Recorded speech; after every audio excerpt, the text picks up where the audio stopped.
Welcome into another episode of the Batcat Beaten. We're in a bit of a different location. We're right across the street from Charles Schwab Stadium, where UK pulled off its biggest win in program history, baseball last night. It seems like every win now is the biggest in program history. It's like every regional win was big, and then Oregon State, the first game, biggest in history. Second game, biggest in history. And last night's was the biggest in history. I'm Daniel Hager, the Kentucky baseball beat writer, joined by my good friend Jonathan Bruner, the Kentucky Colonel beat writer.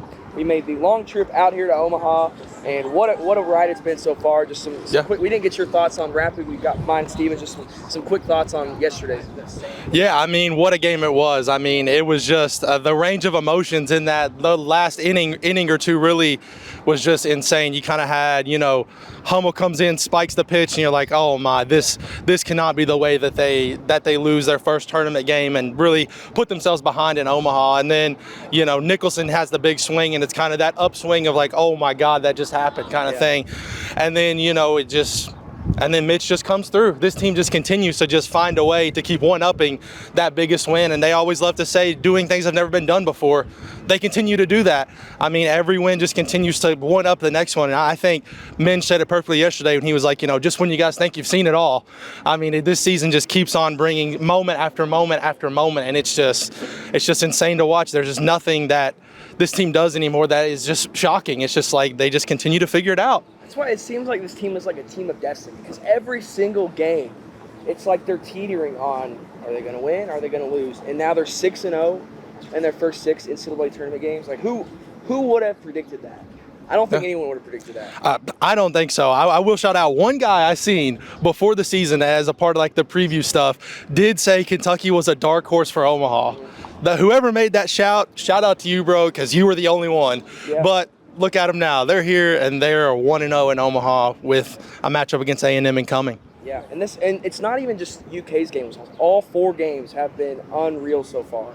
Like behind us, I believe it's Virginia and Florida State that are about to play. Yep. I'm assuming that's going to be another barn burner. Tennessee and Carolina tonight, assuming it's going to be another barn burner.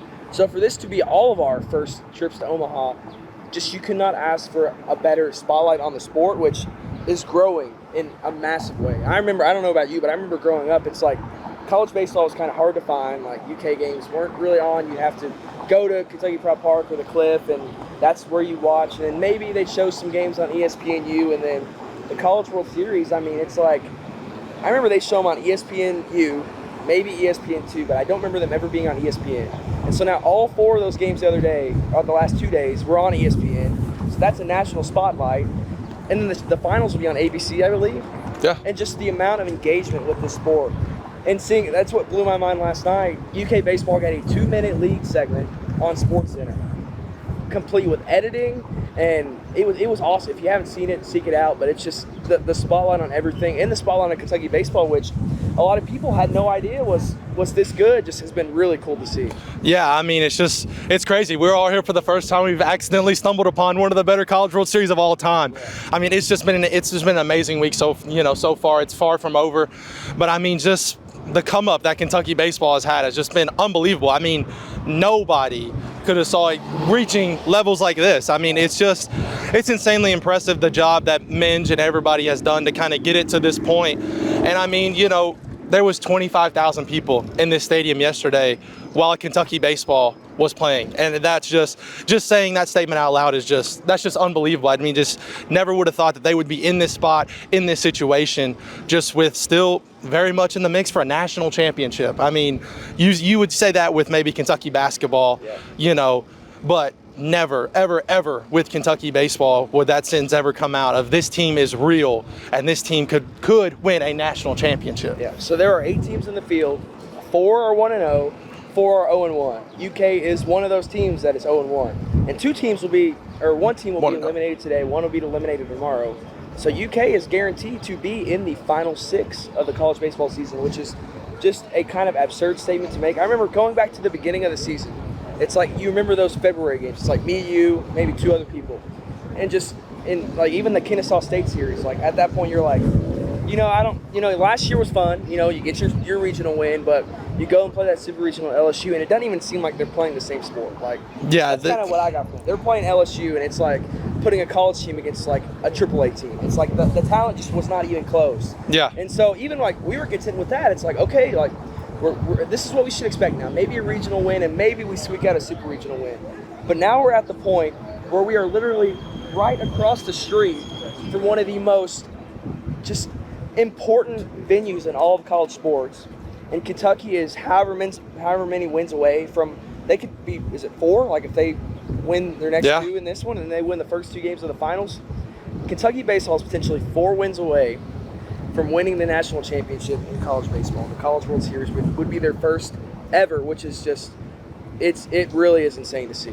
Yeah, I mean, just even going back to those rainy days, moving the start times up, and it was just, there was nobody at the ballpark. I mean, rightfully so. But then you even go to, that first Supers game, the region championship that was delayed. Indiana State. And they're sitting there in the pouring rain, just wearing it.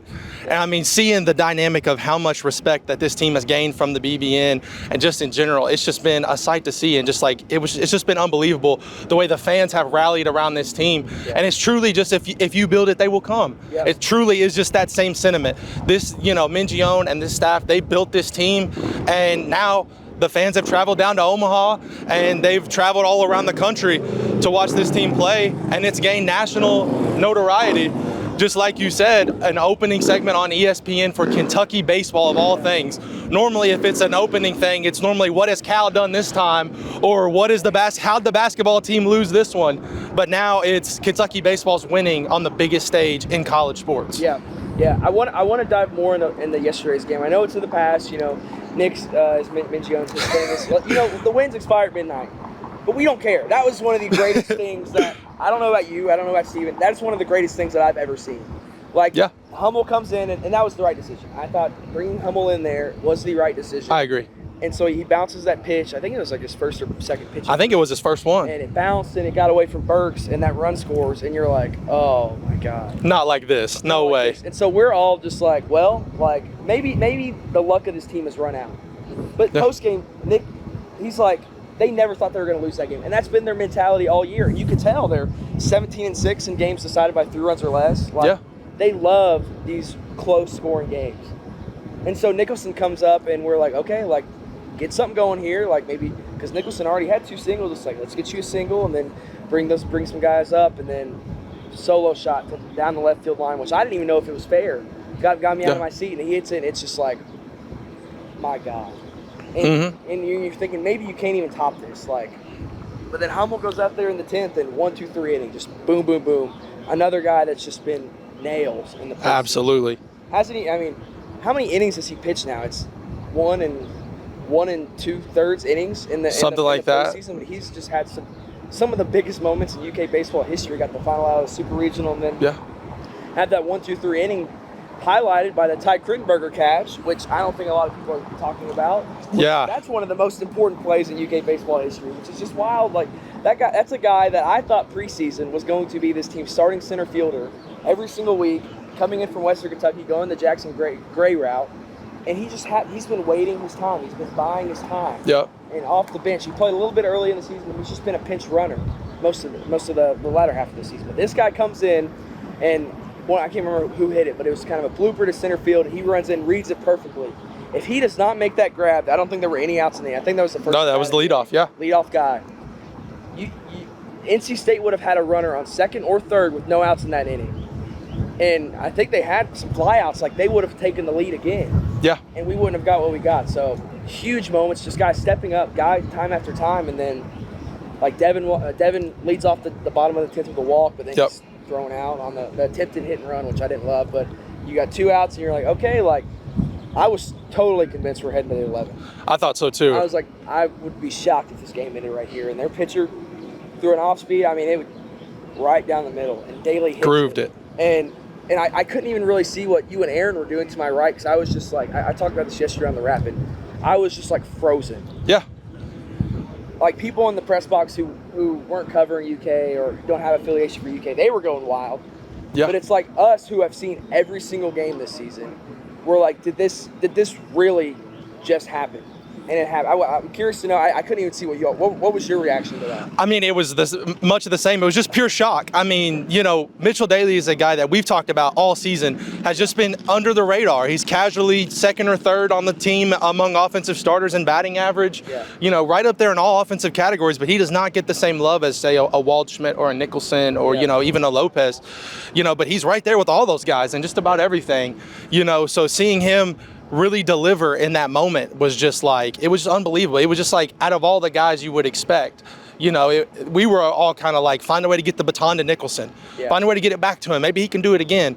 And then, Daly he did it himself. He took it upon himself, and a huge shout out to Ty Krenberger right there. I mean, Mingione all season long, anytime his name has ever been brought up, has always talked about, that's a guy that I have all the faith in the world in. And when he gets his opportunity, he will be ready. Yeah. And he proved Skip right. Yeah. He proved it. He came into the game, makes that incredible catch, and just like I said, if you get past him, you're looking no outs, second or maybe even third, with everything on the line, and there's no telling, and that's huge for momentum. I mean, that had to be depleting to put a swing on a ball where that's probably a very low catch probability, where you thinking, okay, we got a leadoff man on, here we go, and then all of a sudden, no. That's not what happened. It was a snag, and then all of a sudden Hummel comes in, gets those last 2 outs, and then they just flipped the momentum right back in Kentucky's favor, and they were able to take advantage of it. I mean, it was just an incredible moment, and I was just speechless. I had nothing. It was just, it was unbelievable. It was just chills all around from, and then seeing Mingione kind of, drop to one knee after, Daly went past. I mean, just overcome with emotion. And that's kind of been this team all year. It's just, they just keep finding a way to kind of bring out those other, bring out emotion. And I think it's why this team has really bonded with them, is that, they feel like it's their team, and to very much so it is. Yeah, and I know we're about to segue into the segment where it just seems like this run in this season and this last 2 seasons have done so much to get this fan base to rally around this team, but just not even thinking about the fans, like, what does this run do for potential transfers and players that want to come join this team next year and the years after? Just look at the contributors yesterday. Ryan Nicholson from Cincinnati, game-tying home run. Trey Poozer pitches the first 6 2/3 innings, gives up 3 runs. He's been nails. Robert Hogan comes in relief, a guy that has College World Series experience. He was great. O'Brien was good. Hummel, all 3 of those guys transfers. Mitch Daly, a transfer with College World Series experience. It's just these guys, man. It's like, if you want to come to a school where you will get playing time, you will be embraced by these fans, and you can do stuff that just has never, like, this is a special, special group of guys that no one will ever forget. Like, you can go to a Texas or an LSU, and you can be good like a Braswell this year and be good like a transfer, but you wouldn't really, like, cement your name as a legacy at that school, because they've had so much, and that's testament to them. Like, nothing against them. Like, they're obviously got a lot more success than UK, but it's just this is a program that has been on the rise, and it's growing. The last 2 seasons, they've got the second or first best winning percentage against SEC teams and SEC schedules. It's just, this is a program on the rise, and just this run has done so much for that. Just some thoughts from you on how big this has been for that. Yeah, I mean, I think all of a sudden you're going to see Kentucky become a hot spot for big-time transfers. Like, it's going to be on the levels of the, Florida's, LSU's, these teams that get these big transfers like it's nothing. In the world of college sports now, this rise of Kentucky could not have came at a better time, because now you're going to see them right there in the mix for these big-time guys. And, I think Nicholson really said it perfectly. He was like, it feels great to be the kind of the ground floor of what this program could become. Yes. I think that was a perfect way to say it, because that's exactly what this team is going to become. I mean, and are they going to hit every transfer? No. Are they going to be in Omaha every single year? No. But you're going to look at a team where all of a sudden the expectation is going to be for you to be in a super regional all of a sudden. And, I think even 2 years ago, no one would have ever thought that. Everyone would be lucky, we're just happy to be in the tournament, maybe get a regional win, maybe squeak out something like that. Yeah. But now it's going to be like, it's going to become the expectation to, be here and be right in the mix, to be here and not only be here, but win. Yes. Win games here. And that's just crazy to say, but I mean, you're just going to continue to see transfers. And, another thing about this team is they are a family. Yeah. It's shown all season long. They rally around each other. They're there for each other. They celebrate each other. Mingione said it over and over and over again. And, guys are going to want to play on teams like that. Yeah. Even Robert Hogan has said it so many times. He said this time, this experience in Omaha would be different because he's here with people he loves. Yeah. That aspect right there and those kind of statements right there have been said from all of these players. And, guys are going to want to play for a team like that, a coach like that. And that's what's also going to contribute to their success. So it's not only been the success on the field, it's been the way they rally each other off the field too that is going to continue to turn Kentucky into a baseball hotbed for talent. Yeah, me and Steven talked about this after the Oregon State Super Regional. It's like, to have expectations to do things, you have to get there first. And so it's like, of course, like, we don't expect Kentucky football to make and win the SEC championship every year until they do it. Well, they've done it. They've got to Omaha now. So we're going to expect that. They've won a game in Omaha now, so we're going to expect winning games in Omaha. And just this whole run has done so much for fans, which is what I wanted to talk about next. Me and Steven talked about this at Lynx last night. It's like we know so many people that, even growing up, it's like Kentucky baseball is like, you know what, you go and maybe have a drink out in the parking lot. We finally had drinks the last 2 years, and maybe have a drink in the parking lot, go to the cliff, hang out with the boys, maybe bring a cooler in the outfield, and just have a good time. But if they win, they lose, like, whatever. Like, Kentucky baseball is never going to do anything. But these last 2 seasons, and especially this season and this run in the NCAA tournament, I know my dad personally, like, doesn't really care. Like, huge UK football fan, huge UK basketball fan.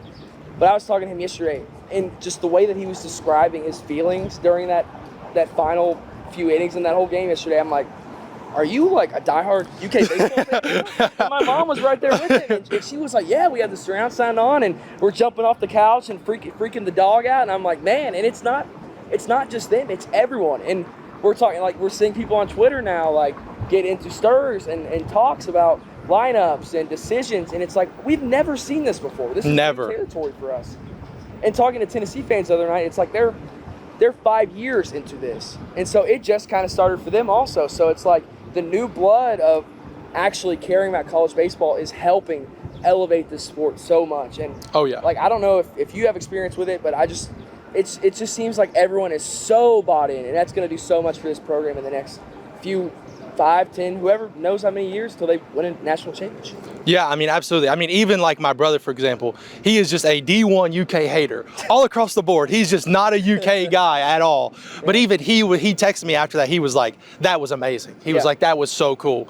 And just like those kind of people like that, and just people in general, UK has arrived. And they're even nationally getting that kind of attention of just how special they are. Yeah. And, it's just going to continue to just rise. And within the BBN, seeing how they care, like, that's been unbelievable. We were going through Twitter yesterday after some of the mistakes or bad breaks in Kentucky's way, and you would have thought it was a basketball game. Yeah. With how much people were just, like, crapping on this guy or that guy, or, like, why would Minge do this or why this? Yeah. Like, and, seeing how much the fans care, it's just been unbelievable, because you just never would have thought it out of Kentucky baseball. You just never would have thought there would have been this much engagement, this much hype, this much, care, and just in general. Yeah. And that's been one of the most impressive parts. It's just like, this team, it's not just a team. This is going to be among the team, one of the greatest runs and teams in Kentucky sports history, just in general. Basketball, football, you name it. This team is going to be remembered forever. Yeah. And that part of it is just insane. Yeah, so we saw some discourse yesterday.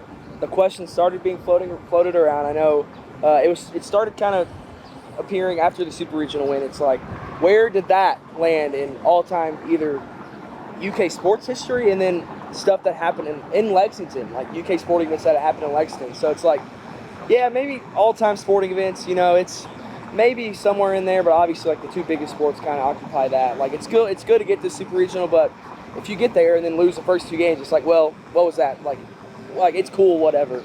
But then to have this happen yesterday, a walk-off home run, UK's first walk-off home run since 2020. Steven, do you know who that was against? It was against the Murray State Racers. So to go from a walk-off home run against Murray State, which was probably huge at the time, to walking off in the first ever game of the College World Series in the 10th inning. It's just trying to put that into perspective of UK sports history. It's hard not to have it up there. Like bigger situations like the Harrison shots, big shots. The Florida games breaking the streak, some big stuff. Some bowl games, the Belk Bowl, the Citrus Bowl wins, some good stuff there. But in a situation as big as that has championship implications on it, I mean, I know, especially in recent history, it's got to be up there. Oh, yeah. I mean, I think you nailed it. Like, all those other things have been cool, but they've never been on a stage like this. Yeah. They've never been with everything on the line. And I think that's the part that's going to that shoots it way up the list is like, you know, like it happened here. It happened on the biggest stage in the sport with the bright lights on. Yeah. Everyone's paying attention to the number 2 seed Kentucky. So it's just like, you know, that part of it is just the part that shoots it way up the list. And I think it's got to be a top 5 to top 3 moment for sure. Yeah. I mean, just, you know, and then just the kind of, just especially the range of emotions. I mean, Devin gets thrown out and you're like, why? What just happened? Like, why in the world would you do that? You get a man on, you could bring Nicholson up in this spot and give him a chance to win it. And then all of a sudden, boom, he connects. Yeah. And then all those emotions go away and it's just pure shock. Yeah. It's just pure shock. So I think the implications are what raises this to that level of, you know, top 3 to top 5. I mean, it might not outrank winning national championships, but if you were to make a list of non-national championship moments, this might be number 1. It might be number 1. Because, I mean, you know, the stuff with football and breaking those streaks, that's great. But, like, at the end of the day, did they mean anything? Did it change their possibility of winning a national championship? Yeah. No, not at all. But, I mean, this did. This, you know, going 0-1 and 1-0, that's a huge difference. Yeah. And, I mean, you know, that swing was just monumental in Kentucky history. Yeah. So now UK will play Texas A&M in the winners bracket on Monday. The winner will be 2-0 in the winners bracket, one win away from getting to the College World Series finals. A&M beat Florida last night, and what was another great game. I mean, you knew it would be.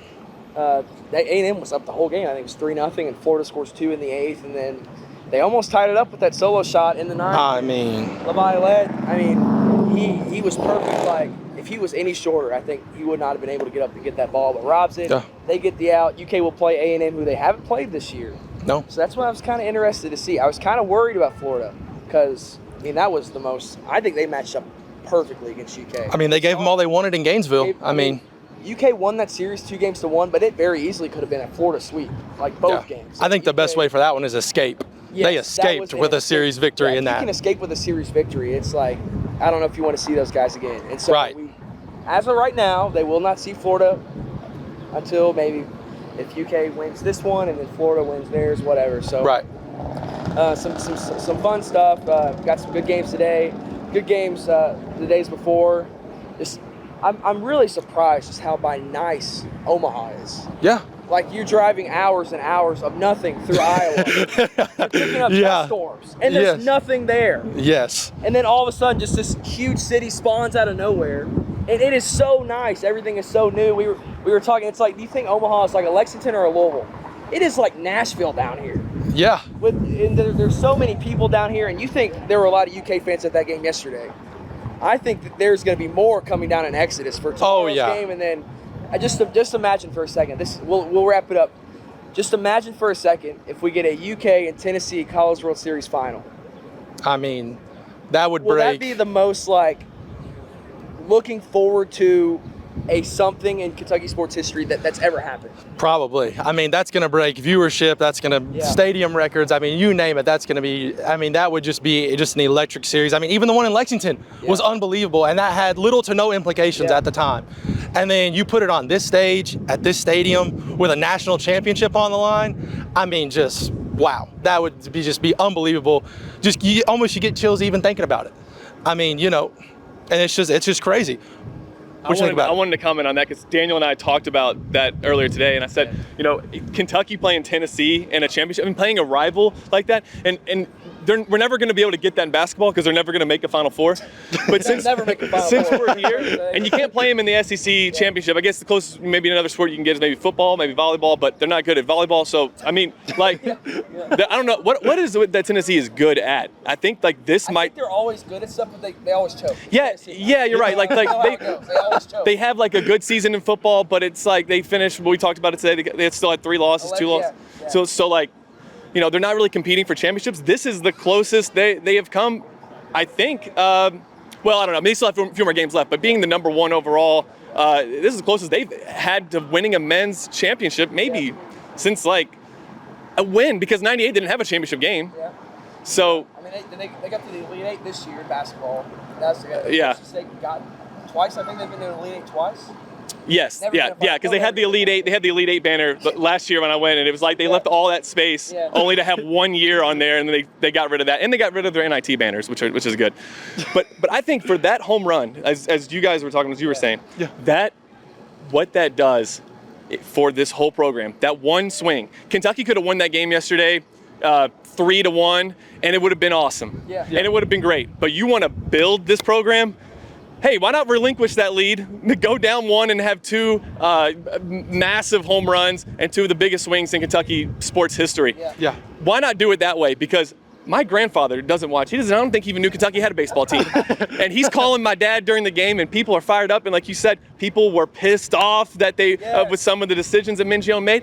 And it's not. I'm not going to question a coach who's taking Kentucky to this level. But there was some time during the game where I was like, what are we doing? And that's like, it was the same emotions that I had during a basketball game, where you're so invested that every pitch, every call, every play matters so much that when your emotions are locked in, you get upset when guys are striking out, or you can't get a bunt down. And that kind of reaction that you have to Kentucky basketball and Kentucky football, we're starting to see fans have it for Kentucky baseball, because when you're just rah-rah, you don't really care if your team loses. You don't care that much. You're not invested. Now that when they're getting upset, they're invested. Yeah. Oh yeah.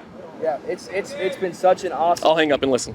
It's been such an awesome weekend. We're just, in the words of Mark Stoops, we're just getting started, bro. We're hoping to be here through the 23rd. If they get it done on the 23rd, it could go to the 24th. We're hoping to be here, but before we get out of here, I wanted to thank our friends at Summit Insurance who are kind of helped KSR along on this trip to Omaha. Our trip to Omaha for the College World Series is presented by Summit Insurance Group, a veteran-owned, family-operated business. We want to introduce you to Steve Terrell, who's here to help give you a tip. Before signing any insurance policy, be sure to read the terms and conditions. Our practice goes much further than just writing your insurance policy. We want to make sure that in the event that you're in an accident and someone is injured, you have adequate coverage to cover any expenses related to the loss. Do you have enough money to pay for your medical bills? Do you have enough money to replace your vehicle? Our job as insurance advisors is to make sure you do. We want to protect not only your vehicles, but your home as well. We also offer business, life, Medicare supplements, and more. Give us a call at 859-479-1234 for more tips. That number, once again, 859-479-1234. I'm so looking forward to the remainder of this week. We're going to head to that Tennessee and Carolina game tonight. Should be awesome. We're going to get out of here. Jonathan, have you changed that Twitter name yet? Have not got to it yet. Still running into walls, but for the time being, it is at JB239965. Yeah, you can find me at Daniel Hager KSR. Steven, keep paying the camera to our guys over there. Yeah. Look at our guys showed up to a live recording. The BBN is on fire for the College World Series. There we go. That is so awesome. But we'll get out of here. Thank you guys for watching. We'll be back hopefully in 2 days to go another UK win. Thanks for watching. We'll be out of here. See you guys. See ya.